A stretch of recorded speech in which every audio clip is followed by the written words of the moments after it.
আমি ঝুমি রহমান আপনাদের সকলকে আমন্ত্রণ জানাচ্ছি আমাদের নিয়মিত আয়োজন নিউজ শো নির্বাচিত খবরে।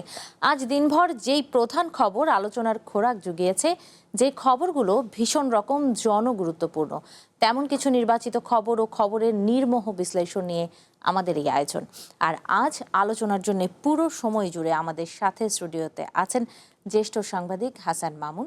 আপনাকে স্বাগত জানাচ্ছি, আমাদের সময় দিয়েছেন।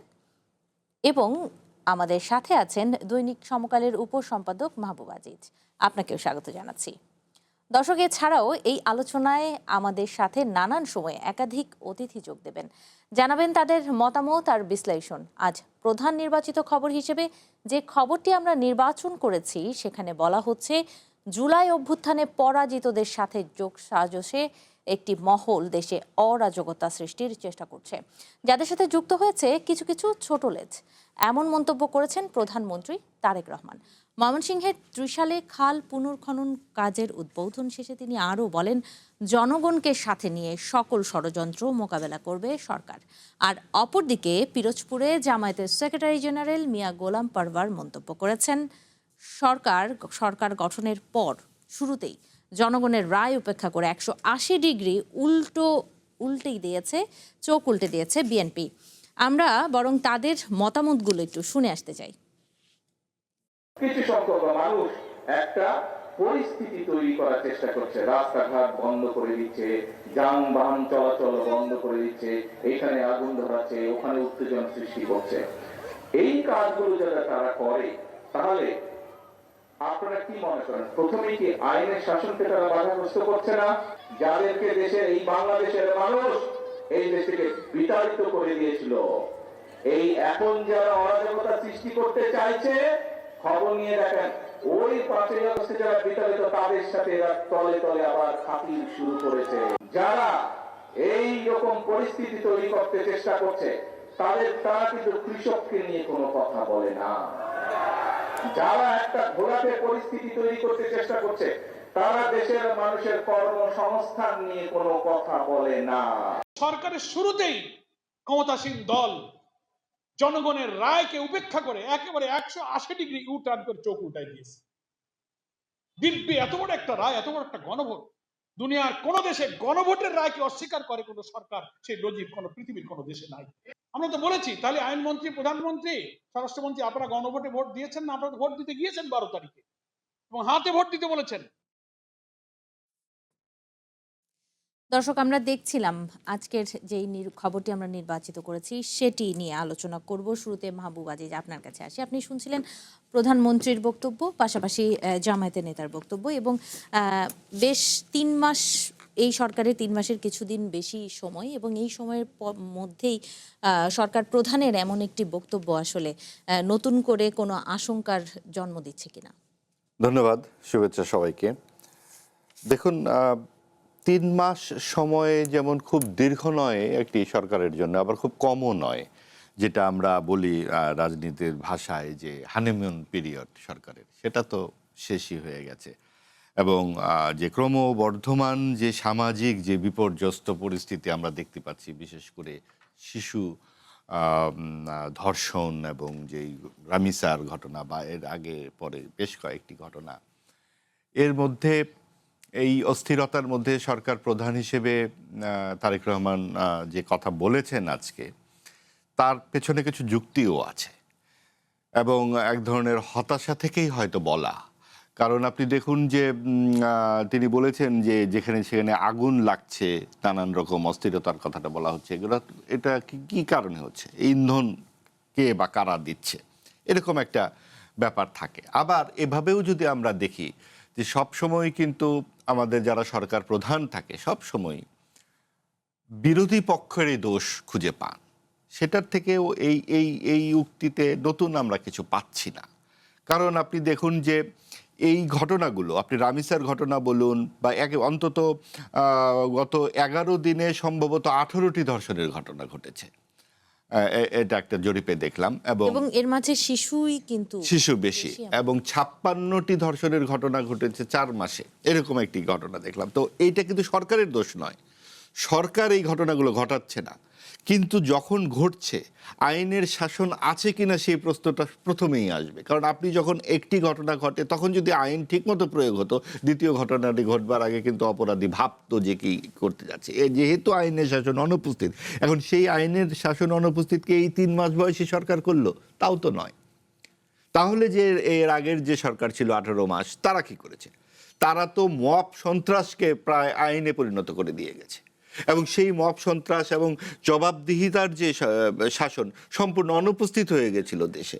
আপনি মুক্তিযুদ্ধের ভাস্কর্য ভাঙা, মাজার ভাঙা, ধানমন্ডির 32 নম্বর ভাঙা, গণমাধ্যমে আগুন, ছায়ানটে আগুন, উদ্দিচিতে আগুন, এই সব কিছুতে সরকারের নিষ্ক্রিয়তা আমরা দেখেছি। এক ধরনের জবাবদিহিহীনতা চারপাশে গ্রাস করেছিল। সেইটা হঠাৎ করে 12ই ফেব্রুয়ারির একটা নির্বাচনের পর সব কিছু রাতারাতি যেমন শেষ হতে পারে না, আবার একই সাথে এই অন্তর্বর্তীকালীন সরকারের কিছু উদ্দেশ্য প্রণোদিত যে প্রয়াস, সেগুলোরও ধারাবাহিকতা কিন্তু রয়ে গেছে। আপনি দেখুন যে একটি সংসদ, সেই সংসদের প্রধান বিরোধী দল সেই দেশের স্বাধীনতাতেই বিশ্বাস করেনি। সেই দেশটি স্বাধীন হোক সেই দল চায়নি। তারাই প্রধান বিরোধী দলে বসে আছে। কিভাবে বসে আছে? এবং বসে আছে একটি দলকে অনুপস্থিত করেছিল অন্তর্বর্তীকালীন সরকার, যেই দল বাংলাদেশের মুক্তিযুদ্ধের নেতৃত্ব দিয়েছে। তার পেছনে অনেক কারণ আছে, অনেক যুক্তি সামনে আসে যে এই দল তো গণহত্যায় জড়িয়ে গেছে বলা হচ্ছে। তাহলে সেই দল কি করে নির্বাচনে অংশগ্রহণ করে? তাহলে সেই রায় আপনি মানুষকে দিতেন। মানুষই যদি সেই রায় দিত তাহলে কিন্তু এই কথাগুলো আর আসতো না।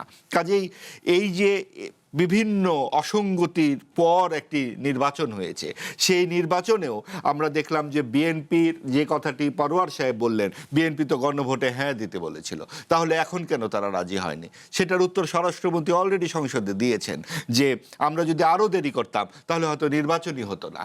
কাজেই আমাদেরকে তখন স্বাক্ষর করতে হয়েছে। তবে এখানে একটি প্রশ্ন আসে যে এই যে গণভোটের জন্য কিন্তু পক্ষে বিএনপি ভোট চেয়েছে, তো সেই ক্ষেত্রে তাহলে কি এটা শুধু মানুষকে দেখানোর জন্য বা গণভোটের জন্যই হয়তোবা মানুষ তাদেরকে রায় বা নির্বাচিত করলো কিনা, এই প্রশ্নটিও কিন্তু আসে। কিন্তু দেখুন, গণভোটে হ্যাঁ দিয়েছেন একবার মাত্র তারেক রহমান সাহেব বলেছেন একটা অনুষ্ঠানে, এছাড়া কিন্তু একদম শহরে ধরে এটা বলেননি। এটা গণ অভ্যুত্থানের যে একটা প্রত্যয় ছিল সকলের মধ্যে, ওই প্রত্যয়ের সাথে মার্চ করবার কারণেই তার এক ধরনের ভদ্রতা সূচক কথাই আমরা ধরে নেব। কারণ গণভোটের ক্ষেত্রে সরকার প্রতারণা করেছিল অন্তর্বর্তীকালীন সরকার। গণভোটে যে 4টি প্রস্তাব সরকার দিয়েছিল, সেই 4টি প্রস্তাব সরকার কারোর সাথে আলোচনা না করে তারা করেছিল। যে নোট অফ ডিসেন্ট দিয়েছে বিএনপি, সেই নোট অফ ডিসেন্টের সাথে এই প্রস্তাবগুলো সাংঘর্ষিক। তাহলে কেন বিএনপি এই গণভোট মানবে? মানার কোনো কারণ নাই। এবং তারা তো জানে তাদের প্রধান প্রতিপক্ষ নির্বাচনের বাইরে, খুব সহজেই তারা জিতে আসবে। যতই সরকার চেষ্টা করুক না কেন, তারা জিতেও এসেছে 2/3 ভোটে, তাহলে তারা সেই রিস্কটি নেবে কেন? আপনি আমার সাথে রাজনীতি করবেন, আমি কি তখন রবীন্দ্রসঙ্গীত গাইব নাকি? বিএনপি তাই করেছে, তার সাথে রাজনীতি করেছে অন্তর্বর্তী সরকার, সে রাজনীতির উত্তর দিয়েছে, এবং উত্তর দিয়ে 2/3 ভোটে বিজয়ী হয়ে এখন বিএনপি জাতীয় সংসদে। এবং সেইখানে তাকে কাজটি করতে দেবেন না আপনারা। 1.5 মাস বয়সী যে সংসদ আমরা দেখলাম, সেখানে অধিকাংশ সময় জুলাই সংস্কার নিয়ে আলোচনা। সেইখানে কি কোনো চাকরি নিয়ে কথা হয়েছে? সেইখানে কি কোনো স্বাস্থ্য নিয়ে কথা হয়েছে? আপনি দেখুন হামের টিকা নিয়ে কি অবস্থাটা করে দিয়ে গেছে অন্তর্বর্তী সরকার। ইউনিসেফ বলেছে আমরা 5টি চিঠি 10 বার মৌখিকভাবে সতর্ক করেছি, তারপরেও সরকার কাজ করেনি। তাহলে এগুলোর কোনো বিচার হবে না? শ্বেতপত্র নিয়ে বিরোধী দল কিন্তু দাবি করছে না যে অন্তর্বর্তীকালীন সরকারের বিভিন্ন অপরাধ। আজকেও দেখেন খবর আছে যে আসিফ মাহমুদ সজীব ভুইয়া সচিবের স্বাক্ষর ছাড়াই 6,000 কোটি টাকার বিল পাস করে বসে আছেন। তাহলে এগুলো কি? এগুলো তো আরো যতদিন আসবে আমরা তার সামনে জানবো। যারা 6 টাকা মনে করছেন 6,000 কোটি টাকাকে, যারা জীবনে একটি চাকরি করেননি, তারা ফুলে ফেপে 200-400 গাড়ি নিয়ে যখন রাস্তায় যাচ্ছেন, এগুলো কি হয়ে যাচ্ছে? কাজে সব কিছু মিলিয়ে এই পরিস্থিতিতে, একটা বিশৃঙ্খল পরিস্থিতির সামনে প্রধানমন্ত্রী যা বলেছেন তার অন্তর্নিহিত সত্যটি হচ্ছে যে আপনি যেই দলেরই হন না কেন, আপনি যদি বিশৃঙ্খলা তৈরি করার চেষ্টা করেন, সরকার তা খেয়াল রাখবে এবং সেটা মোকাবেলা এটা নিয়ে আলোচনা করব। আমাদের সাথে আমি যুক্ত করে নিচ্ছি আরো দুজন অতিথি ইতিমধ্যে অনলাইনে যুক্ত আছেন। কেন্দ্রীয় বিএনপির সমাজ কল্যাণ বিষয়ক সম্পাদক কামরুজ্জামান রতন, আপনাকে স্বাগত জানাচ্ছি, এবং বাংলাদেশ জামায়াতে ইসলামীর মুখপাত্র ব্যারিস্টার আবু বকর মোল্লা, আপনাকেও স্বাগত জানাচ্ছি। আলোচনায় আপনাদের কাছেও আসব, তবে তার আগে হাসান মামুন আপনার কাছে আসি। যেই কথাটি বলছিলেন মাহবুব আজিজ, এই কথাটির সাথে আমি আরেকটি প্রশ্ন জুড়ে দিতে চাই যে একটি জায়গাতে কিন্তু যদি বলি যে বিএনপি জামায়াত সব রাজনৈতিক দল, এদের বাইরেও যে সব রাজনৈতিক দল জুলাইয়ের চেতনা এবং জুলাই সনদ নিয়ে তারা কিন্তু একমতের কথা অনেক ক্ষেত্রেই বলেছিলেন। তো এখন বর্তমান যে পরিস্থিতি এবং আজকের দুটি দলের যেই পাল্টা কথা, সেখানে কি জুলাইয়ের যে চেতনা বা বাংলাদেশের পক্ষে যেই উন্নয়ন বা নতুন বাংলাদেশের কথা বলছি, সেটির সাথে কোনো দূরত্ব তৈরি হয়ে গেল কিনা? ধন্যবাদ। বিএনপি কিন্তু তার অবস্থান অপরিষ্কার রাখেনি। এটার পক্ষে থাকেন বা বিরুদ্ধে থাকেন, মানে তার অবস্থানটা পরিষ্কার। বিএনপি বলেছে যে জুলাই সনদের যে অংশগুলোর সঙ্গে তারা একমত, নোট অফ ডিসেন্ট ছাড়া, সেগুলো তারা বাস্তবায়ন করবেন এবং 31 দফা তারা যেটা দিয়েছিলেন সেগুলো বাস্তবায়ন করবেন। এখন বিএনপির কাছে একটা দাবি ন্যায়সঙ্গতভাবে তোলা যেতে পারে, আমিও তুলব, সেটা হচ্ছে যে বিএনপি যেসব ব্যাপারে একমত হয়েছিল সর্বান্তকরণে, সেগুলো যেন বাস্তবায়নে দ্রুত এগিয়ে আসে। এবং এটা যদি দ্রুত হয় তাহলে বিএনপির বিরুদ্ধে যেসব অভিযোগ আছে অপোজিশন থেকে, এবং অপোজিশন থেকে অভিযোগ আসাটা কিন্তু স্বাভাবিক, অপোজিশনের কাজই হচ্ছে অভিযোগ করা, তো ভিত্তিহীন অভিযোগও করবে অপোজিশন। আমাদের দেশের রাজনীতি এত ফেয়ার না, তো এগুলো নিয়ে এত উত্তেজিত হওয়ার কোনো কারণ আমি দেখি না। আমার মনে হয় যে মাঠে যেসব বক্তৃতা হচ্ছে এগুলোতে কিছু রেটরিক আছে, এটা প্রধানমন্ত্রীর পর্যায় থেকেও আছে। আওয়াজ ভাই বলেছেন যে আগেও এরকম বক্তৃতা হয়েছে যে অপোজিশনকে দায়ী করে যে উত্তেজনা সৃষ্টি, গোলমাল সৃষ্টি। আমরা দুটা ঘটনা এখানে উল্লেখ করতে চাই খুব সাম্প্রতিক। রামিসার বাসায় যেদিন প্রধানমন্ত্রী গেলেন সেদিন শোনা যায়, আমরা মিডিয়া কর্মীরাও শুনেছি যে একটা পরিস্থিতি সৃষ্টির চেষ্টা ছিল, এই যে ভুয়া ভুয়া স্লোগান দেওয়া। এটা অশোভন, কোনো সন্দেহ নাই, কারণ এই ঘটনার জন্য তো সরকার দায়ী না, তাই না? আর 3 মাস হয়েছে মাত্র একটা সরকার, এবং সরকার কোনো ইতিবাচক পরিস্থিতি পায়নি। সরকার এসেই কিন্তু জ্বালানি পরিস্থিতি মোকাবেলা করতে হচ্ছে, হাম পরিস্থিতি মোকাবেলা করতে হচ্ছে, যেগুলো বাইরে থেকে এসছে কিংবা বিগত সরকারের সীমাবদ্ধতার ফল। তো কেন তাকে এইভাবে অভিযুক্ত করা হবে প্রধানমন্ত্রীকে? এটা মানে টু আর্লি, এটা অতীতে মানে ভবিষ্যতে হতে পারে। আর প্রধানমন্ত্রীকে দুয়ো দেওয়া বা করা, এটাও গণতান্ত্রিক অধিকার, সেটাও আমি মনে করি, কিন্তু এটা এত আর্লি প্র্যাকটিস শুরু করলে এটা কিন্তু অপরিপক্কতা হবে অপোজিশনের দিক থেকে। আরেকটা হচ্ছে যে আজকে অনলাইনে খবর দেখছিলাম যে 3 জন আনসার কর্মীকে গ্রেপ্তার করা হয়েছে। প্রধানমন্ত্রী গিয়েছিলেন তাদের সম্মেলনে, জাতীয় সম্মেলনে, সেখানে বোধহয় একটা পরিস্থিতি সৃষ্টির চেষ্টা ছিল। এবং আমরা দেখেছি অন্তর্বর্তী শাসনামলে কিন্তু শুরুর দিকে একটা অঙ্গীভূত আনসারদের একটা বিদ্রোহের চেষ্টা হয়েছিল সচিবালয়ের সামনে, এবং সেটা নিয়ে একটা বাজে অবস্থা তৈরি হয়েছিল। ডক্টর ইউনূস ভাষণ দিয়েছিলেন ওই রাতে, আমার মনে পড়ে, মানে এতটাই অস্থিতিশীল ছিল সিচুয়েশন। তো ওইগুলোর সাথে এর সম্পর্ক থাকতে পারে, দাবি দেওয়া, আবার নাও থাকতে পারে। তো যাই হোক, কেউ যেন অবিচারের শিকার না হয় সেটা দেখার বিষয়। আর অপোজিশনকে একটু কম ব্লেম করা ভালো, বরঞ্চ অ্যাক্ট করা ভালো। সরকারের কিন্তু অ্যাক্ট করার অনেক অপরচুনিটি আছে বা প্রয়োজন আছে। যেমন হাম পরিস্থিতি যাদের ব্যর্থতার কারণেই তৈরি হোক, সরকারের দায়িত্ব শিশু মৃত্যু কমিয়ে রাখা। 500-র মতো শিশু কিন্তু মারা গেছে, এটা সরকারি হিসাব। বেসরকারি হিসাবে এর 20% বেশি হতে পারে।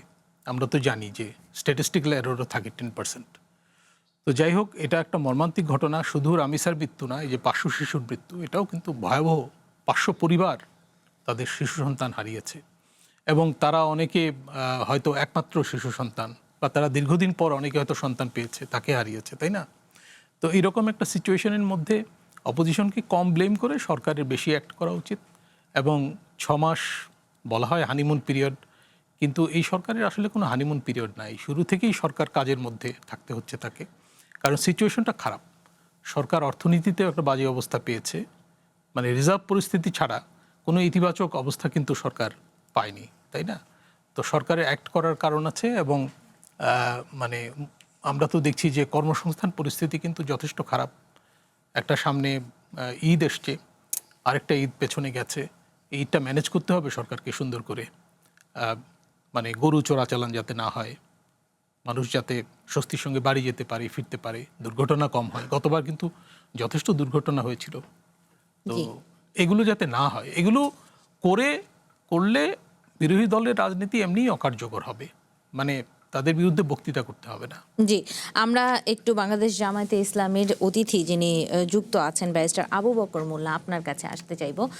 নিশ্চয়ই আমি আশা করছি আমাদের যেই আরও দুজন আলোচক রয়েছেন তাদের কথা আপনি শুনেছেন। পাশাপাশি বলতে চাইব যে অন্তর্বর্তীকালীন সরকারের সময়ের যেই ব্যবস্থাপনা বা যেই সংস্কারগুলো হওয়ার কথা ছিল সেগুলো তারা করতে ব্যর্থ হয়েছেন কিনা, বা বর্তমানে দেশের আইন শৃঙ্খলা পরিস্থিতি, আমি যদি বলি রামিসার ঘটনা থেকে শুরু করে এবং স্বাস্থ্য ব্যবস্থার যে অবস্থা, সবকিছু মিলিয়ে আসলে এখানে অন্তর্বর্তী সরকার অনেকটা সময় পেয়েও ব্যর্থ হয়েছেন কিনা, আপনার কি মনে হচ্ছে? ধন্যবাদ। দেখুন, ব্লেম গেম তো করাই যেতে পারে। আপনার যদি পূর্ববর্তী আওয়ামী লীগ যখন ক্ষমতায় এসেছিল, তখন কিন্তু তাদের সকল অব্যবস্থাপনা, ব্যর্থতার দায় পূর্ববর্তী সরকারকে দিয়েছিল। তো সেটা হচ্ছে যে বর্তমান সরকার, ইউনূস সরকার অব্যবস্থাপনার দায় দিয়ে যদি পার পাওয়ার চেষ্টা করে, তারা রাজনৈতিকভাবে বেনিফিট পাওয়ার তারা চেষ্টা করবে। কিন্তু বাস্তবতা হলো, যিনি একজন আলোচক আজকে বলেছেন, আমি যতটুকু বুঝেছি, যে রিজার্ভ কিন্তু ভালো ছিল এবং বিরোধী দলের পক্ষ থেকে কিন্তু খুব বেশি টাফ ভূমিকা নেওয়া হয় নাই অথবা অসহযোগিতা করা হয় নাই। বরং মৌলিক অনেক ব্যাপারে কিন্তু সরকার এবং বিরোধী দল যেখানে একমত হওয়া দরকার, একসাথে কাজ করা দরকার। তারপর তেলের সমস্যার সময় কিন্তু ওনারা একসাথে কাজ করেছেন। সুতরাং বাংলাদেশে আওয়ামী লীগ বিহীন বাংলাদেশে মডারেট একটি সিচুয়েশন বিএনপি এনজয় করেছে এবং করছে। সেটা হচ্ছে যে বিএনপির সামনে যে সমস্যাগুলো আছে, একটি হচ্ছে যে প্রধানমন্ত্রী এবং তার সরকার চাঁদাবাজদের বিরুদ্ধে কোনো টাফ অবস্থান নিতে পারেন নাই এবং উনি ইনডাইরেক্টলি, ইচ্ছায় হোক অনিচ্ছায় হোক, ঢাকা বিশ্ববিদ্যালয়ে যে বক্তব্যটি দিয়েছেন যে দুর্নীতির বিরুদ্ধে জিরো টলারেন্স, এটি উনি বিশ্বাস করেন এবং উনি সম্মতি আদায় করার চেষ্টা করেছেন ছাত্রদের কাছ থেকে যে আপনারা কি বিশ্বাস করেন? আপনারা বিশ্বাস করেন না, আমিও বিশ্বাস করি না। তো ইনডাইরেক্টলি উনি কিন্তু চাঁদাবাজদেরকে একটি সার্টিফিকেশন দিলেন। অপরদিকে যে সমস্যাটি ঘটলো, সরকার দলীয়করণের সর্বাত্মক চেষ্টা করে যাচ্ছে। ওনারা অভিজ্ঞতাহীন এবং একজন প্র্যাগমেটিক, দক্ষ, গ্রহণযোগ্য প্রশাসনিক ক্যাপাসিটি সম্পন্ন একজন গভর্নর তারা নিয়োগ দেন নাই। তারা দলীয় কারণে, যিনি বিএনপি নির্বাচনী পরিচালনা কমিটির মেম্বার ছিলেন, তাকে সেখানে নিয়োগ দিয়েছেন। এটি দিয়ে ব্যাংক খাতে তারা অব্যবস্থাপনার সূচনা করেছেন। এরপরে সরকার যে কাজটি করছেন, শিক্ষা প্রতিষ্ঠানকে দলীয়করণের জন্য সকল বিশ্ববিদ্যালয়ে তারা ভিসি নিয়োগ করেছেন দলীয় নেতাকর্মী সমর্থকদেরকে দিয়ে। যদিও উনি বলেছেন যে বিশ্ববিদ্যালয়ে, ঢাকা বিশ্ববিদ্যালয়ে যে উনি বলেছেন যে বিশ্ববিদ্যালয়ে রাজনৈতিক মানে ভাবে নিয়োগ দেওয়ার কারণে ঢাকা বিশ্ববিদ্যালয় র্যাঙ্কিং এ পিছিয়ে যাচ্ছে, কিন্তু উনি কি করলেন এরপরে? ঢাকা বিশ্ববিদ্যালয়, বিভিন্ন বিশ্ববিদ্যালয় ভিসি এবং প্রশাসনিক দায়িত্বগুলোতে দলীয় আনুগত্যশীল শিক্ষকদেরকে উনি নিয়োগ দিচ্ছেন। অর্থাৎ কম্পিটেন্স ওনার কাছে কিন্তু প্রাধান্য পাচ্ছে না। অপরদিকে বাংলা ট্রিবিউনে 15 তারিখে নিউজ হয়েছে, একজন এসপি কে 2.5 কোটি টাকার বিনিময়ে নিয়োগ দেওয়া হয়েছে, 7 দিনের মাথায় আবার তাকে বদলিও করা হয়েছে। অর্থাৎ সরকার দখলদারিত্ব করছে, অন্যায়ভাবে অযোগ্য লোকদেরকে পদায়ন করছে, চাঁদাবাজদেরকে প্রমোট করছে। আপনারা ডেইলি স্টারের নিউজটি দেখেন, মানে কাউরান বাজার এরিয়াতে চাঁদাবাজির একটা নিউজ করেছে ওনারা। প্রতিদিন 1 কোটি টাকার বেশি চাঁদাবাজি হয়, নিরীহ দোকানদারদের কাছ থেকে চাঁদাবাজি করা হয় এবং সেখানে দোকানদাররা বলেছেন যে সেখানে বিএনপির লোকজন চাঁদাবাজি করে। তাহলে আপনি যেখানে চাঁদাবাজদেরকে কন্ট্রোল করতে পারছেন না, আপনি যেখানে ধর্ষণ বৃদ্ধি পেয়ে গিয়েছে বাংলাদেশে, আপনারা সেখানে ব্লেম গেম খেলছেন। আপনি আজকের প্রোগ্রামের প্রথমে আপনি বলছিলেন প্রধানমন্ত্রী বিরোধী দলের উপর দোষ চাপাচ্ছেন যে পরাজিতদের সাথে কিছু লোকজন ষড়যন্ত্রে জড়িত এবং কিছু লেজ জড়িয়ে আছে। কারা তারা? জামাত ইসলামী কি আওয়ামী লীগকে সহযোগিতা করছে? অবশ্যই নয়, এটা বিশ্বাস করার কোনো কারণ নেই। অপরদিকে এনসিপির অধিকাংশ লোকজন যারা জুলাই যোদ্ধা, জুলাইতে যারা জীবন দিয়েছে, যাদের রক্তের উপর ভিত্তি করে আপনার সরকার অথবা বাংলাদেশে গণতন্ত্র ফেরত এসেছে, তাদের অধিকাংশ কি আওয়ামী লীগকে ফেরত আনার চেষ্টা করছেন? প্রধানমন্ত্রী কি বোঝাচ্ছেন? বরং উল্টো আমি দেখছি, এটা আমার পর্যবেক্ষণ, দলীয়করণ, চাঁদাবাজিকে প্রমোট করা, তারপর হচ্ছে যে উনি মানে বিভিন্ন জায়গায় ব্যাংক দখল, গভর্নর নিয়োগ, বিভিন্ন বিশ্ববিদ্যালয়ে ভিসে নিয়োগ, সর্বোপরি একজন জুলাই যোদ্ধার উপর, হ্যাঁ, তার কথাবার্তা নিয়ে বিতর্ক থাকতে পারে যে উনি মডারেট কথা বলছেন না, আমি নাসির পাটোয়ারির কথা বলছি, উনি মডারেট কথা বলছেন না, উনি ব্যালেন্স কথা বলছেন না, সেটি আপনি সমালোচনা করতে পারেন। বিএনপির ছেলেরা সমালোচনা করতে পারে, ছাত্র দলের ছেলেরা সমালোচনা করতে পারে, আপনি আরো হার্শ ক্রিটিসিজম ওনার বিরুদ্ধে করেন না। কিন্তু আপনাকে কেন আঘাত করতে হবে? আপনার দলের নেতারা কেন বলতে হবে যে ডিম তো মারা হয়েছে কুরবানির সময়, তাকে তো পাথর মারা উচিত ছিল? জি, আমাদের সাথে কেন্দ্রীয় বিএনপির সমাজ কল্যাণ বিষয়ক সম্পাদক যুক্ত আছেন। আপনি যে বক্তব্যগুলো সেগুলোর বিষয়েই তার কাছে জানতে চাইব। কামরুজ্জামান রতন, আপনি যদি বলেন যে বর্তমান সরকারের সময়ে যে অভিযোগগুলো বলা হচ্ছিল জামায়াতে ইসলামী নেতার পক্ষ থেকে, যে চাঁদাবাজি, এগুলো নিয়ে কিন্তু এখন আলোচনা সমালোচনা রয়েছে। অন্তর্বর্তীকালীন সরকারের সময়ও যেমন রয়েছে, এই সরকারের সময়ও কিন্তু সেই একই অভিযোগ রয়ে গেছে। এই বিষয়ে আসলে সরকার কি ব্যর্থ হচ্ছে কিনা, বা এখন পর্যন্ত তারা কেন নিয়ন্ত্রণ করতে পারেনি?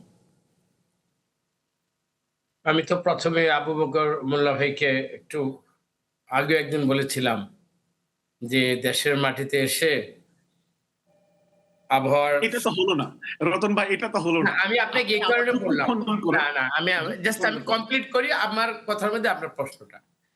আপনি যেভাবে একটা বয়ান দিলেন চাঁদাবাজি, আপনি তারেক রহমান বাংলাদেশের প্রধানমন্ত্রী না, উনি বাংলাদেশে আসার পরে উল্লেখযোগ্যভাবে আমার দলের ভিতরে এরকম কোনো ঘটনা আমার জানা নেই। সুতরাং আমি এই কারণে কথাটা বললাম, আপনি যে ইনফরমেশনটা দিলেন, অথেন্টিকেশন যদি থাকে অত্র এলাকায় অমুক এটা করেছে, অমুক প্রতিষ্ঠান থেকে করেছে, যদি আমি একেবারে, আপনি যদি এইভাবে স্পেসিফিক যদি আমাকে বলেন, আমার উত্তর দিতে সহজ। আপনি এমনভাবে কথাটা বললেন যে বাংলাদেশ এখন চাঁদাবাজের স্বর্গরাজ্য, এখানে কোনো নিয়ন্ত্রণ নেই, সরকারের কোনো এখানে ব্যবস্থাপনার মধ্যে কাউকে শাস্তি দেওয়ার কোনো বিধান নেই। আমি এই পরিবেশটাকে এখানে আমি দেখছি না। এই কারণে বললাম যে আবু বকর ভাই, আপনি দেশে থাকতেন, আপনাকে নিয়ে হেঁটে হেঁটে আমি ওই জায়গাগুলো যেতাম। আপনি ওখানে প্রতিবাদ করেন না? ডেইলি স্টার কেন এই নিউজ করেছে? প্রতিবাদ করেন না। আপনি ডেইলি স্টার আপনি কবে এই নিউজটা করেছে আপনি আমাকে আবারও বলেন। আমার সামনে এখন ডেইলি স্টারটা আছে। আমি আপনাকে না, আমি ওকে, আপনাকে কিন্তু আমি বাদানুবাদ দিয়ে আমাদের সমস্যায় যেতে হবে এবং সমস্যার সমাধান কল্পে সবাইকে একযোগে কাজ করতে হবে। আমি মানসিকভাবে এই কথাটা আপনাকে জাস্ট আপনার মাধ্যমে আমি সবাইকে বলতে চাচ্ছি। আমি বলবো না যে একটা সমস্যা সংকলনের জন্য এই দেশটা আমরা আপনারা সবাই মিলে এরকম একটা কষ্টের মধ্যে দিয়ে আমরা একটা গণতন্ত্রের একটা উত্তরণের জায়গায় আমরা পেয়েছি। কিন্তু আপনি সমস্যা বলেই যাবেন, বা কল্পিত সমস্যা জাতির সামনে তুলে ধরে সরকারকে এখনই ব্যর্থ, বা সরকারের ব্যবস্থাপনার মধ্যে সেটা সবকিছুর মধ্যে সরকার এটা সামলাতে পারছে না, আমি এইরকম একটা ন্যারেটিভ বয়ান আপনার মধ্যে থেকে আমি খুঁজে পাচ্ছি, বা আমি স্মেলটা আমাকে এইভাবেই লাগতেছে। সুতরাং এই জন্য বললাম যে আমি আপনাকে দেশে আসলে আপনার সাথে আমি ঘুরতাম, ঘুরে ঘুরে আপনার সাথে আমি নিজে ঘুরে ঘুরে প্রতিটা জায়গায় আমরা এটা বাস্তব এটা দেখে তারপরে আপনার সাথে একসাথে মিলে আমি পার্লামেন্টের একজন কলিগ, কারণ বাজারের এমপি, উনি তো এই অভিযোগ করেছে প্রেস কনফারেন্সে গত পরশুদিন, আপনি দেখেছেন? আলোচনা করছি ময়মনসিংহে প্রধানমন্ত্রীর যেই বক্তব্য সেটি নিয়ে, পাশাপাশি জামায়াতের নেতা বিএনপি নিয়ে যেই অভিযোগটি করেছেন সেটি নিয়ে। আমাদের উপস্থিত বক্তারা যারা অতিথি ছিলেন তারা কিন্তু তাদের মত জানিয়েছেন। মাহবুব আজিজ, এই বিষয়ে আপনার কোনো বক্তব্য থাকলে একটু শুনুন। যেটাই শুরুতে বলতে চাই যে যেমন এক ভাই বললেন ডেইলি স্টারের নিউজের কথা। আচ্ছা, ডেইলি স্টারের নিউজে কি বলা হয়েছে যে 3 মাসেই চাঁদাবাজি 1 কোটি টাকা করে হয়েছে, এর আগে চাঁদাবাজি হয়নি। তো এই যে বিভিন্ন এলাকা ভিত্তিক চাঁদাবাজি, এগুলো তো বাংলাদেশে নতুন নয়, এবং সেই জায়গাতেও এই ধরনের যেই হাইপটা তোলা হচ্ছে জামাতের পক্ষ থেকে, বারবার বলা হচ্ছে বিএনপি চাঁদাবাজির দল, চাঁদাবাজির দল। তো জামাত কিসের দল? তারা কি করে? তাদের যে আমির সাহেব তিনি বললেন যে 1200 শহীদের বাড়িতে আমি গিয়েছি ব্যক্তিগতভাবে, এবং তাদের অন্য নেতারা দাবি করলেন 2 লাখ টাকা করে দেওয়া হয়েছে। 1200 গুণ 2 লাখ যোগ করেন তো কত হয় গুণ করলে? কয়শো কোটি টাকা হয়। এই টাকা জামাত পেল কোথায়? তার মানে তাদের চাঁদাবাজির ধরনটা কি? তারা বলছে যে আমাদের 5% করে দেয় কর্মীরা। তাহলে আমাদের যেখানে চাকরির অভাব, যেখানে আমাদের মানুষের রীতিমতো দেয়ালে পিঠ ঠেকে গেছে, তাহলে একটি দল তারা 5% নিয়ে লোকজনের কাছ থেকে টাকা নিয়ে এরকম শত শত হাজার হাজার কোটি টাকার ফান্ড তৈরি করে ফেলছে। এই সমস্ত রূপকথার কাহিনী আমাদের শোনালে হবে নাকি? অর্থাৎ চাঁদাবাজির বিভিন্ন ধরনের মাত্রা আছে, সব রাজনৈতিক দলই বিভিন্নভাবে করে থাকে, এবং সেটা এই নতুন নয়, এই 3 মাস ধরে না, বিভিন্ন সময়ে হয়ে এসছে। কিন্তু সবচেয়ে বড় যেই জায়গাটি হচ্ছে নৈতিকতার অভাব। রাজনীতিতে নৈতিকতার চিন্তার জায়গাটা আমাদের একেবারে অনুপস্থিত হয়ে গেছে। রাষ্ট্র সংস্কার নিয়ে এত কথা বলা হচ্ছে, এত কথা বলছে রাজনৈতিক দলগুলো, সমাজ সংস্কার নিয়ে কয়টি কথা বলা হয়েছে? আপনি দেখুন যে এরকম ধর্ষণের ঘটনা ঘটছে, আপনার খুনের ঘটনা ঘটছে, আপনি যারা বয়স্ক মানুষ তাদের গলায় জুতার মালা পরানো হচ্ছে, মুক্তিযুদ্ধের ভাস্কর্য ভাঙা হচ্ছে, স্মৃতিচিহ্নগুলো গুড়িয়ে দেওয়া হচ্ছে, নানান রকম ইতিহাস বিকৃতি ঘটছে। নৈতিকতার এই অবক্ষয়ের এই জায়গাতে বিরোধী দল হিসেবে তাদের কোনো বক্তব্য আছে?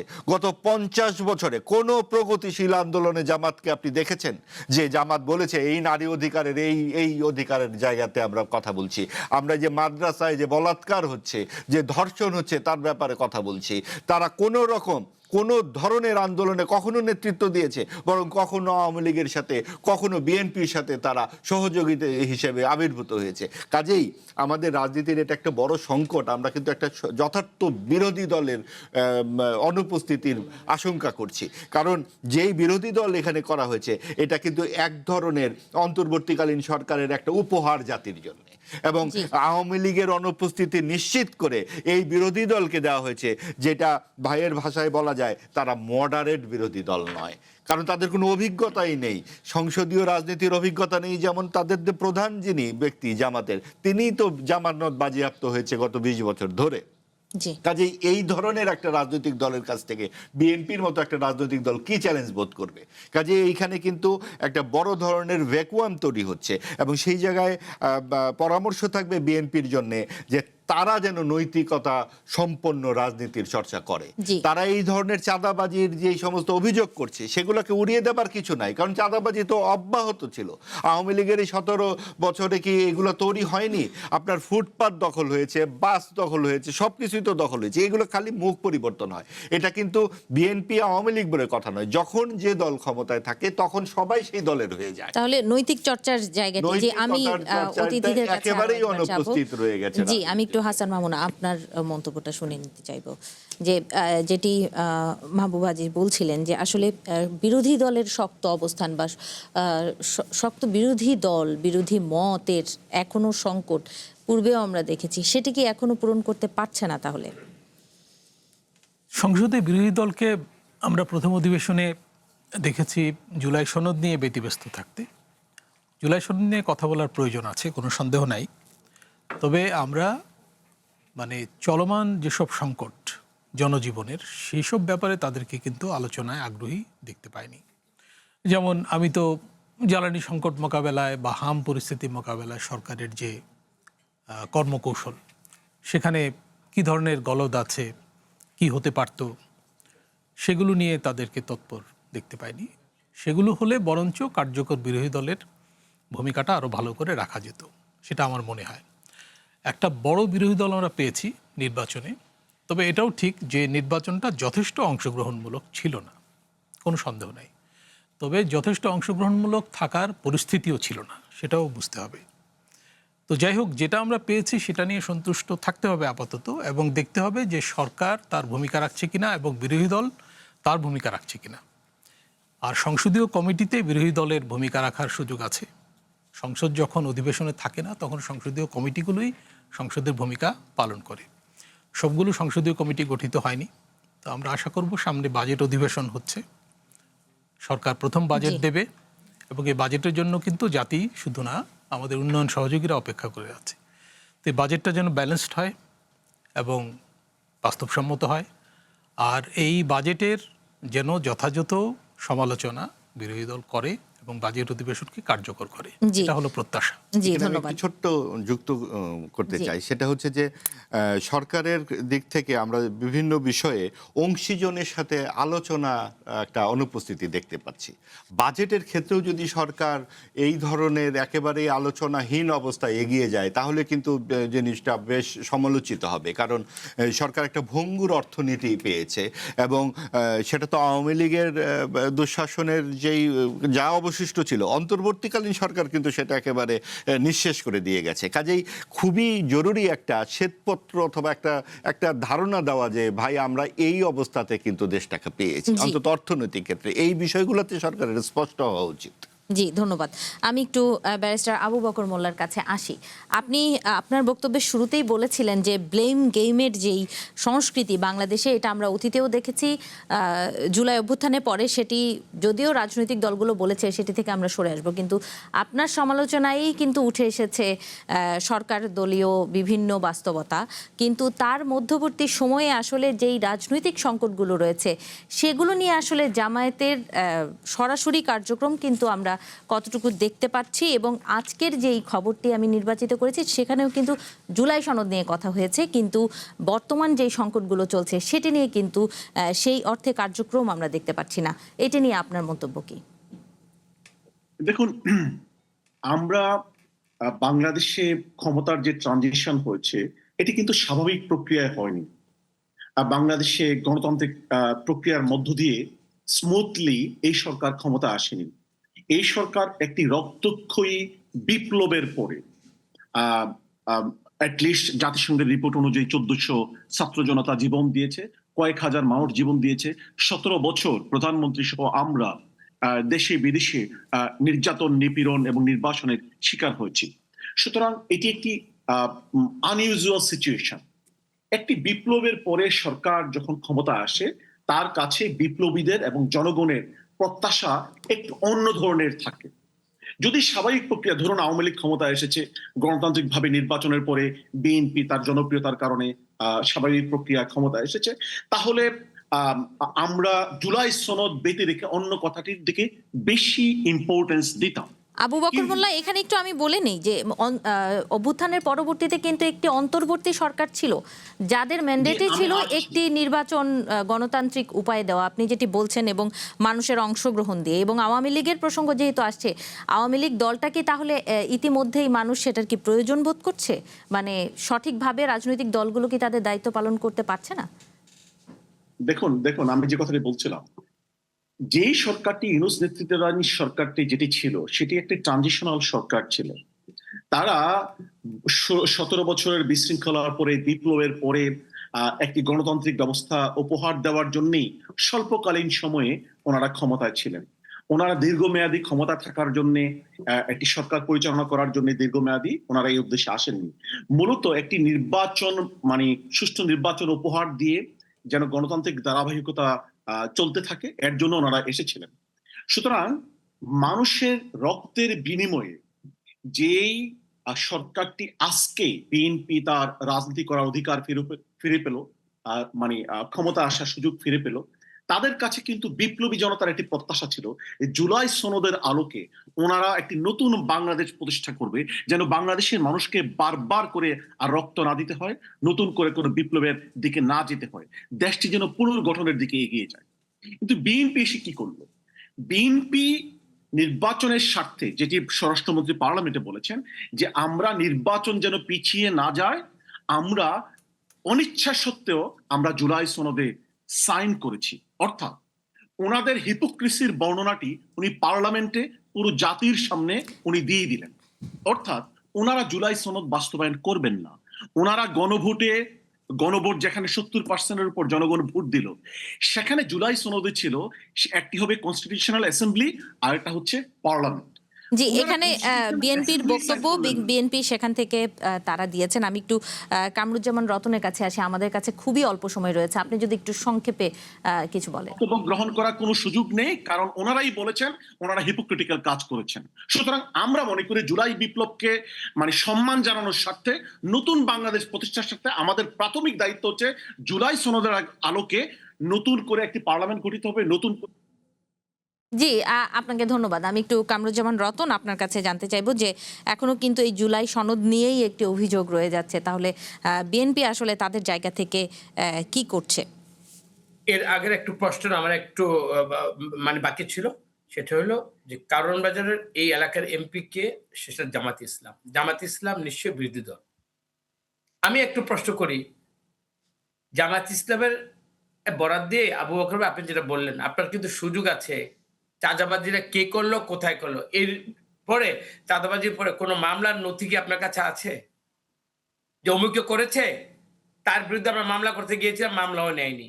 আমার মনে হয় এই বাংলাদেশটা একটা এমন জায়গায় দাঁড়িয়ে আছে, আপনি কিন্তু সব সুযোগগুলো কিন্তু অ্যাভেল করতে পারেন, এবং যেটা আপনি পারছেন না সেইটাই কিন্তু আপনি মিডিয়া বলেন, আপনার বক্তব্য বলে আপনি সেটা আনতে পারেন। আপনাকে স্পেসিফিক আবার বলতেছি, এর কোনো অভিযোগ কিন্তু আমি কি কিছু বলবো এখন? আমি কিছু বলবো না, আপনি কি বলবেন? আপনার জি আপনি বলেন, আপনার যে যে করলো, যে দেখুন, যে ব্যক্তি করলো, জি, আপনি একেবারে সংক্ষেপে মানে ক্ষুদ্র না, আপনি ক্ষুদ্র বলেন, দোকানদারেরা আপনি কোন থানায় গিয়ে কার যারা বিরুদ্ধে কি ভিডিও বিএনপি কার বিরুদ্ধে কি মামলাটা দিলেন বলেন?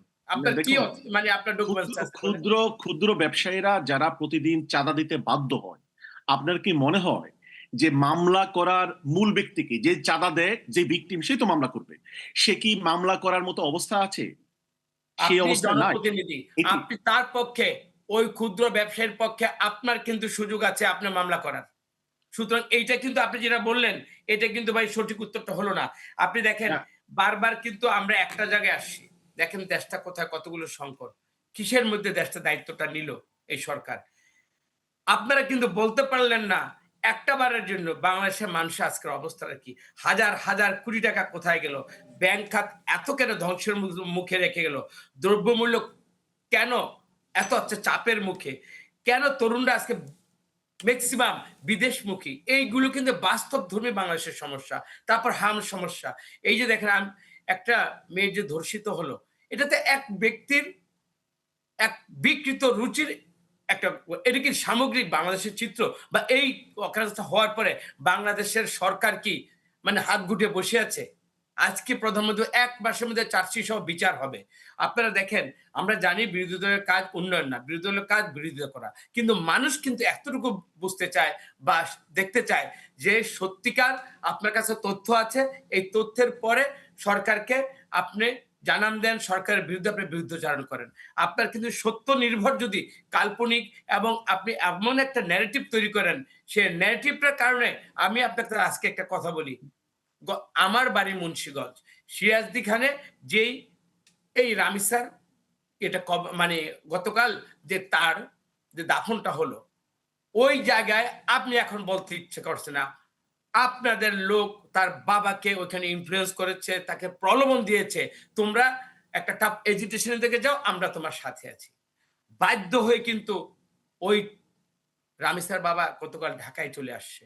আমরা কিন্তু বলতে চাচ্ছিলাম না। আমার কাছে আপনি শুনেন, গতকাল টঙ্গিবাড়ি থানায় আমি, আপনার সোর্স কি বিএনপি? আপনার সোর্স কি বিএনপি? আমার সোর্স আপনি হলো যে এই থানা, কথাগুলো এবং বললেন। আমি আপনাকে বলি আমার সোর্স, কালকে যখন আমি গেলাম, আজকে যখন আমি গেলাম, আপনার সমস্ত মিডিয়াতে দেখেন কোন পরিস্থিতিতে গেলাম এবং কি বক্তব্যগুলো দিলাম। আমি তো সরজমিনে ওখানে দেখে আসছি। আজকে আর একটা কথা বলি, গতকাল মুন্সিগঞ্জের টঙ্গিবাড়ি থানায় আমি কামরুজ্জামানের এপিএস এর নামে একজনের থানার কর্মকর্তাদের সাথে খারাপ বিহেভ করেছে। যখন আমাকে নোটিশ করলো তখন তার ছবি দেখলাম। ছবি দেখার পরে আমি দেখলাম জীবনে তাকে আমি কোনোদিন দেখিনি। পরবর্তীতে দেখা গেল আমাদের এলাকায় যে 11 দলের যে প্রার্থী ছিলেন তার এপিএস, সে আমার নাম ব্যবহার করে আমার দলকে খাটো করার জন্য এই কাজটা সে সুপরিকল্পিতভাবে করেছে। এখন আমি আপনাকে বলি, তাকে মুচলেকা দিয়ে তার পরিবারকে এনে এবং তার যে ভিডিওটা, এই ভিডিওটা আমি বলে এখন আমি ভিডিওটা পাঠাতে। বাংলাদেশ থেকে তৈরি পোশাক কেনা কমাতে যাচ্ছে বিশ্বখ্যাত ব্র্যান্ড H&M। এটা বাংলাদেশের তৈরি পোশাক ক্রেতাদের মধ্যে সবচেয়ে বড় বিদেশি প্রতিষ্ঠান। আমেরিকা ভিত্তিক একাধিক ডিজিটাল গণমাধ্যম এই তথ্য জানিয়েছে। সুইস প্রতিষ্ঠানটির এমন পদক্ষেপে বাংলাদেশের অসংখ্য কারখানা বন্ধ হয়ে যেতে পারে, বেকার হওয়ার ঝুঁকিতে পড়তে পারে হাজারো শ্রমিক। এই প্রতিবেদনটি দেখে আসতে চাই। আমেরিকার সাথে বাণিজ্য চুক্তি নিয়ে ওঠা বিতর্কের মাঝেই বাংলাদেশের তৈরি পোশাক খাতের আকাশে নতুন করে কালো মেঘের চোখ রাঙানি। বাংলাদেশের গণমাধ্যমের বরাত দিয়ে আমেরিকা ভিত্তিক ডিজিটাল গণমাধ্যম সোর্সিং জার্নাল এবং উইমেন্স ওয়্যার ডেইলি জানিয়েছে, বাংলাদেশ থেকে পণ্য কেনা কমাতে যাচ্ছে H&M। সুইজারল্যান্ড ভিত্তিক প্রতিষ্ঠান H&M বাংলাদেশের তৈরি পোশাকের সবচেয়ে বড় ক্রেতা। সোর্সিং জার্নাল এবং উইমেন্স ওয়্যার ডেইলি বলছে, বাংলাদেশের আধা ডজনেরও বেশি কারখানা থেকে ধীরে ধীরে অর্ডারের পরিমাণ কমাবে H&M। শুধু বাংলাদেশ নয়, প্রতিষ্ঠানটির এই সিদ্ধান্তের খড়গে কাটা পড়তে যাচ্ছে মিয়ানমারের রেঙ্গুনের প্রতিষ্ঠান কিংস রিচ ফ্যাশনও। প্রতিবেদনে বলা হয়েছে, 2021 সালে সেনা অভ্যুত্থানের পর থেকেই প্রতিষ্ঠানটিকে অর্ডার দেয়া কমিয়ে দেয় H&M। সব শেষ অর্ডার শূন্যের কোঠায় নেমে আসায় আগামী মাস থেকেই নিজেদের কার্যক্রম গুটিয়ে নিচ্ছে তারা। সুইস প্রতিষ্ঠানটির এমন পদক্ষেপের ফলে বাংলাদেশের অসংখ্য কারখানা বন্ধ হয়ে যেতে পারে, যার ফলে বেকার হওয়ার ঝুঁকিতে পড়বে হাজার হাজার পোশাক শ্রমিক। সুইজারল্যান্ড ভিত্তিক অলাভজনক সংস্থা পাবলিক আই বলছে, বড় বড় ফ্যাশন ব্র্যান্ডগুলো তাদের তৈরি পোশাকের জন্য সরবরাহকারীদের আসলে যে দাম দেয় তার সাথে মেলালে কারখানার পরিবেশ ও স্থায়িত্ব নিয়ে তাদের বড় বড় প্রতিশ্রুতিগুলো ফাঁকা বুলি মনে হয়। বিশ্বজুড়ে সবকিছুর দাম এবং উৎপাদন খরচ বাড়লেও গত 20 বছরে সাধারণ সুতি টি শার্টের মতো পোশাকের উৎপাদক পর্যায়ের মজুরি প্রায় বাড়েইনি। আর মুদ্রাস্ফীতি বা টাকার অবমূল্যায়ন হিসাব করলে এই দাম উল্টো আরও কমেছে। সংস্থাটির অভিযোগ, বাংলাদেশের কাপড়ের দাম কাগজে কলমে কিছুটা বাড়লেও ইউরোপের মূল্যস্ফীতি হিসাব করে দেখা যাচ্ছে বেস্ট সেলার, ইউনিক্লোর মালিক fast retailing, H&M group, Primark ও জারার মালিক ইন্ডিটেক্সের মতো বড় বড় প্রতিষ্ঠানগুলো একটি সুতি টি শার্টের জন্য 25 বছর আগের তুলনায় এখন প্রকৃত অর্থে 30% কম দাম দিচ্ছে। এই সমস্যা অনেক আগে থেকেই চলছে উল্লেখ করে পাবলিক আই বলছে, এখন এটি আরও খারাপের দিকে যাচ্ছে, কারণ অতি সস্তা পোশাক তৈরির প্রতিযোগিতা এবং দ্রুত সরবরাহ করার তাগিদ পুরো উৎপাদন ও সরবরাহ প্রক্রিয়ার ওপর চাপ আরও বাড়িয়ে দিচ্ছে। আর এর ফলে ক্ষতিগ্রস্ত হচ্ছেন কারখানার মালিক থেকে শুরু করে সাধারণ শ্রমিক পর্যন্ত এই খাত সংশ্লিষ্ট সবাই। Azimur Rashid Kanak, one international desk. দর্শক, আমরা প্রতিবেদনটি দেখছিলাম। আমরা এই মুহূর্তে বিজিএম এর পরিচালক এনামুল হককে যুক্ত করে নিতে চাই। এনামুল হক, আশা করছি আপনি আমাকে শুনতে পাচ্ছেন। জি, ধন্যবাদ চ্যানেল ওয়ানকে। আমি আসলে সিনিয়র ভাইস প্রেসিডেন্ট বিজিএম এ। জি, দুঃখিত, সিনিয়র ভাইস প্রেসিডেন্ট। আপনার কাছ থেকে এই যে আশা করছি প্রতিবেদনটি আপনি জানতে পেরেছেন এবং তৈরি পোশাক খাত বাংলাদেশের রপ্তানি শিল্পের একটি বড় অংশ জুড়ে রয়েছে। সেই জায়গায় এই খবরটি আসলে কতটুকু আশঙ্কা তৈরি করছে এবং পাশাপাশি এই যে অর্ডারগুলো চলে গেলে পরবর্তীতে ভবিষ্যৎ কি হতে পারে, কারণটা কি মনে হচ্ছে? আচ্ছা, আমি এমনি ইন জেনারেল বলতে পারছি যে আমরা H&M এর সাথে কাজ করি আজকে প্রায় 25-26 বছর। That is they are they are the biggest বাংলাদেশের কাস্টমার আমাদের।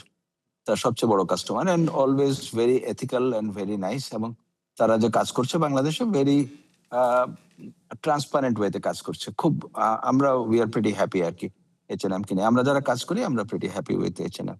এখন কথা হচ্ছে যে ওরা একটা স্ট্র্যাটেজিক সিদ্ধান্ত হয়তো নিয়েছে যে বাংলাদেশে তারা কিছু ভেন্ডার্স তারা কমাবে। মানে এটা হয়তো এটা সাময়িক, আমার মনে হয় 5 থেকে 6টা ভেন্ডার হবে, খুব বেশি একটা না, কিন্তু সামান্য কিছু ভেন্ডার তারা কমাবে হয়তো। আবার হয়তো কমিয়ে স্ট্র্যাটেজিক সিদ্ধান্ত এটা থাকে, আবার হয়তো 6 মাস পরে আবার ব্যাক করবে। এটা তো ওয়ার্ল্ড ওয়াইড, এটা আমার যেমন বাংলাদেশে বড় বড় বায়ার যারা কাজ করে সবারই কিন্তু এটা হয়। কিন্তু H&M is the only buyer যারা এই ট্রান্সপারেন্সি থাকে ওদের ডিক্লেয়ারিং ইট। তারা ডিক্লেয়ার করছে যে আমরা কিছু অর্ডার এখানে কমাচ্ছি, কিছু ভেন্ডার কমাচ্ছি। তো অন্যান্য অনেকগুলো বায়ার আছে যারা কিন্তু আসলে ডিক্লারেশনও করে না। হাউএভার এই যে কোনো ধরনের অর্ডার কমে যাওয়া বাংলাদেশে, এটা আমরা নেগেটিভ ওয়েতে দেখবো। সবসময় আমরা এই জিনিসটা কমে যাওয়া আমরা কখনো চাই না যে অর্ডার কমে যাবে। তবে রাইট অর রং এটা সিদ্ধান্ত হচ্ছে H&M এর, এবং তারা একটা অত্যন্ত বড় একটা আন্তর্জাতিক নাম করা একটা ব্র্যান্ড। তারা একটা স্ট্র্যাটেজিক সিদ্ধান্ত নেয় এক এক সময় এক একটা। যেমন বাংলাদেশে তারা অনেক বড় ভলিউমে ব্যবসা দিচ্ছে, তারা কিন্তু ব্যবসা কিন্তু কন্টিনিউ হচ্ছে, ব্যবসা কমাবে এই কথা কিন্তু বলেনি তারা বাংলাদেশের টোটাল অর্ডারটা যেভাবে চলছে সেভাবেই চলছে, কোনো অর্ডার কমানোর কোনো চিহ্ন নাই। আমি মনে করি যে যেভাবে আছে কিছু ভেন্ডার্স হয়তো কমাবে, তারা সাময়িক হতে পারে। এবং আমি কিন্তু ওদের পক্ষ হয়ে সাময়িক বা এটা পার্মানেন্ট এটা বলাটা ঠিক না, তবে এটা তাদের ব্যাপার, দে আর ডিসাইডিং অন থিংস। আমার মনে হয় অর্ডার নিয়ে এখন পর্যন্ত আমরা কেউই শঙ্কিত না যে আমরা H&M এর অর্ডার কমে যাচ্ছে। হ্যাঁ, তারা কয়েকটা ফ্যাক্টরিকে তারা বন্ধ করছে ঠিকই, কিন্তু যেহেতু আমরা জানি যে H&M অত্যন্ত ট্রান্সপারেন্ট একটা বায়ার, অনেক ভালো, তারা সবসময় আমাদের কাজ দিচ্ছে, ভালো পয়সা দিচ্ছে, রেগুলার পয়সা দিচ্ছে, কখনো মানে কোনো ইস্যুস নাই তাদের সাথে। বেসিক্যালি কোনো ইস্যুস যেহেতু নাই, তো সেহেতু আমি খুব পজিটিভলি তাদেরকে দেখি। তো আমি মনে করি যে ডেফিনেটলি একটা কোনো স্ট্র্যাটেজিক সিদ্ধান্ত হবে তাদের এটা, এবং নিশ্চয়ই তারা আগামী 5-6 মাসের মধ্যে হয়তো আবার ফিরে আসবে অর্ডারগুলো। জি, এনামুল হক, আপনাকে ধন্যবাদ জানাচ্ছি। এবারে হাসান মামুন, আপনার কাছে আসি। যেই আলোচনাটি আমরা শুনছিলাম, আসলে তৈরি পোশাক খাত এর ক্ষেত্রে কিন্তু আমরা 5 আগস্টের পর থেকেই দেখছি যে বাংলাদেশের এই শিল্পটা অনেকটাই ঝুঁকির মুখে, এখনও সেটা থেকে বের হয়ে আসতে পারেনি। অর্থনীতির এই প্রেক্ষাপটে বর্তমান সরকারের যে উদ্যোগ, সেটাকে পর্যাপ্ত মনে হচ্ছে কিনা? হ্যাঁ, গার্মেন্টস সেক্টরে কিন্তু গার্মেন্টস প্রতিষ্ঠান বন্ধ হয়ে যাওয়ার ঘটনা অন্তর্বর্তী শাসনামলে বেশ কিছু ঘটেছে। 250-র মতো ছোট বড় তৈরি পোশাক প্রতিষ্ঠান বন্ধ হয়ে যাওয়ার খবর বিজিএমই পিকেবি সূত্রে। শুধু গার্মেন্টস না, বস্ত্র খাত, এই দুইটাই হচ্ছে আমাদের প্রধান রপ্তানি পণ্যের খাত। তো এই খবরগুলো ছিল। এখন বর্তমান সরকারের আমলে আরও এই প্রক্রিয়াটা মানে জোরালো হচ্ছে কিনা সেটা দেখতে হবে। আর H&M কিন্তু বড় ক্রেতা প্রতিষ্ঠান শুধু না, আমাদের গার্মেন্টসের যে সূচনা লগ্ন থেকে তারা কিন্তু আমাদের সঙ্গে কাজ করছে। আমি যতদূর জানি 1980 সাল থেকে তারা কাজ করছে। আচ্ছা, আর আপনি নিশ্চয়ই জানবেন যে এই ইরান যুদ্ধের প্রভাবেই ইউরোপিয়ান ইউনিয়নে এবং আমেরিকাতে মূল্যস্ফীতি বেড়েছে এবং মানুষের ক্রয় ক্ষমতা কমেছে, যে কারণে তাদের আমদানি সক্ষমতাও কমেছে উভয় ক্ষেত্রে। এবং রিসেন্টলি কিন্তু এই খবরগুলো ছিল যে আমেরিকাতে আমাদের রপ্তানি কমেছে। তবে এটাও ঠিক যে আমাদের প্রতিযোগী কারো কারো রপ্তানি আমাদের চেয়ে অনেক বেশি হারে কমেছে। যেমন চায়নার রপ্তানি অনেক বেশি কমেছে, এমনকি ইন্ডিয়ার রপ্তানি অনেক বেশি কমেছে আমেরিকাতে। আমেরিকাতে এখনও আমরা সেকেন্ড লার্জেস্ট এক্সপোর্টার, ভিয়েতনাম হচ্ছে 1 নম্বর। তো ওই বাজারে যে বাজার হ্রাস পায়, সেই বাজারেও কিন্তু দখলের সুযোগ থাকে। তো সেই বাজারটা আমরা দখল করতে পারছি কিনা প্রতিযোগীদের সঙ্গে প্রতিযোগিতা করে, এটা দেখার বিষয়। সেখানে বোধহয় আমরা ফেল করছি কিছুটা আমেরিকাতে। আর ইউরোপীয় ইউনিয়নে রপ্তানি কমেছে, সেটাও দেখা যাচ্ছে, এবং সেখানে অন্যদেরও রপ্তানি কমেছে, সেটাও দেখা যাচ্ছে। তবে এই ক্রমহ্রাসমান বাজারেও ওই যে বললাম যে সুবিধা নেওয়া, সেই জায়গাটা হচ্ছে আমাদের স্ট্র্যাটেজিক মানে কি বলবো, স্ট্র্যাটেজিক অংশগ্রহণের ব্যাপার এবং বিজয় ছিনিয়ে আনার ব্যাপার। সেই ক্ষেত্রে আমাদের রপ্তানিকারকরা কতগুলো জায়গায় জোর দিতে হবে। যেমন হচ্ছে যে মানে দ্রুত রপ্তানির সক্ষমতা অর্জন, জি, তারপর হচ্ছে যে পরিবেশগত উপাদান দিকে খেয়াল করা, যেমন রুফটপ সোলার ব্যবহার যদি আপনি করেন তাহলে আপনি সুবিধা পাবেন। তারপরে হচ্ছে যে অনেক ক্ষেত্রে চায়না একটু আগ্রাসীভাবে বাণিজ্য করছে, যে কারণে আমরা তাদের সঙ্গে পারছি না, আমরা করতে পারছি না।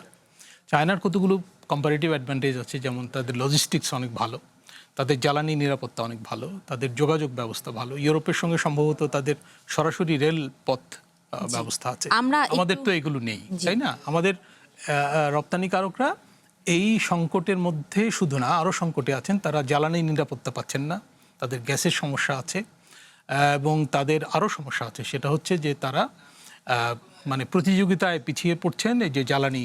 হাসান মামুন, আমরা আরেকটু আজকের পত্রিকাটা একটু দেখে তারপরে মাহবুব আজিজ, আমরা একেবারে শেষ সময় চলে এসেছি, একটু আজকের কিছু পত্রিকা দেখতে চাই। নির্বাচিত যে খবরগুলো আমরা আরও কিছু রয়েছে আমরা এখনও আলোচনা করতে পারিনি, সেগুলো একটুখানি আলোচনা করে নিতে চাই। প্রথম আলোতে যেই ইরান এবং আমেরিকার সাথে যেই যুদ্ধ, সেটা নিয়ে ইরানে কি সেই যুদ্ধে নিয়ে কথা হচ্ছে, পাশাপাশি যেটি আজকে আমাদের একজন আলোচক বলেছিলেন যে আসিফ মাহমুদ সজীব ভুইয়ার যে খবরটি, সেটিও কিন্তু আলোচনায় চলে এসেছে। এবং মিরপুরের যেই শিশু হত্যাকারীর যে সর্বোচ্চ শাস্তি নিশ্চিত করার জন্য প্রধানমন্ত্রী 1 মাসের সময়ের কথা বলেছেন, যেটি এই শিশুর বাবা কিন্তু বলেছেন যে এই দেশে বিচার পাওয়ার কোনো সংস্কৃতি নেই তিনি এইবারে একটু আরেকটি পত্রিকা দেখে নিতে চাই। বিবিসির একটি খবর, হাম পরিস্থিতির দায় কার জানতে বিশ্ব স্বাস্থ্য সংস্থার স্বাধীন তদন্ত চাচ্ছে সরকার। এই যে হাম পরিস্থিতি, সেটি নিয়ে কিন্তু খুব বেশি আসলে কথা আমরা দেখছি না। এবং আরেকটি পত্রিকা একটু দেখে নিব, যুগান্তরের সেই আসিফ মাহমুদ সজীব ভুঁইয়ার খবরটি আজকের সবচেয়ে বেশি আলোচিত হচ্ছে। এবারে মাহবুব আজিজ, একটু আপনার মন্তব্য শুনবো। কোন বিষয়ে? যেই আপনার সর্বশেষ মন্তব্য, আপনি আজকের কোন নিউজ নিয়েও কথা বলতে পারেন এবং যে যেটি আমরা বিষয়টা বিজেএম নিয়ে মামুন ভাই বললেন, ওখানে একটু যুক্ত করি যে একটি অর্থনীতি বিষয়ে কমিটি তৈরি করেছে সরকার ওয়াহিদুদ্দিন মাহমুদ স্যারকে প্রধান করে। তো সেই কমিটির কাজ কিন্তু আমরা কিছুই জানতে পারলাম না। তো যেহেতু ওয়াহিদুদ্দিন মাহমুদ অন্তর্বর্তীকালীন সরকারেরও অংশ ছিলেন, তিনি তো জানেন যে কোন পর্যায়ে এই ধরনের ঘটনাগুলো ঘটেছে ওখানে অর্থনৈতিক ক্ষেত্রে। এখন এই যে রপ্তানি যদি কমে যায়, তো সেই ব্যাপারে সরকারকে অবশ্যই উদ্যোগ নিতে হবে, কারণ এত বড় একটি খাত এবং আমাদের শ্রমিকের দাম তো খুবই কম। তো সেই জায়গাতে সরকার নিশ্চয়ই সব সুবিধা নিশ্চিত করেই পদক্ষেপ নেবে। জি, ধন্যবাদ জানাচ্ছি। আমাদের সময় শেষ হয়ে গেছে, আলোচনার আরো অনেক কিছু ছিল, নিশ্চয়ই পরবর্তী কোনো দিনে আলোচনা হবে। দর্শক, শেষ করছি আজকের নির্বাচিত খবর। চ্যানেল 1-এর সঙ্গেই থাকুন, ফলো করুন আমাদের ফেসবুক পেজ এবং ইউটিউব চ্যানেল।